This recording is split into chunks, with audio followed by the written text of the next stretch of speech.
तुला शिकवीन चांगलाच धडा या मालिकेच्या 22 तारखेच्या भागामध्ये आपल्याला पाहायला भेटतंय की अधिपती तिथेच थांबलेला असतो. त्याला विश्वासच बसत नसतं की अक्षराला घरी यायचं नाही याच्यावरती, म्हणून तो तिला बोलत असतो.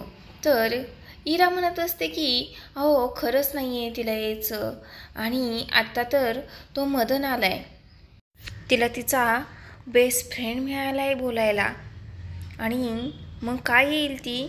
त्यावेळेस अधिपती मात्र नुसतं शांतपणे तिचं ऐकून घेत असतो. तर इकडे भुवनेश्वरी आणि दुर्गी अपमान करत असतात अक्षराच्या बाबांचा.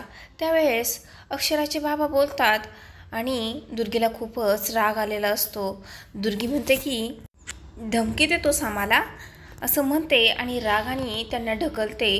त्यांना ढकलल्यानंतर ते खाली पडतात आणि टेबलला त्यांचं डोकं लागतं. त्यावेळेस त्यांना लागलेलं असतं. अक्षरा त्यांना सावरण्याचा प्रयत्न करते, परंतु तोपर्यंत ते पडलेले असतात.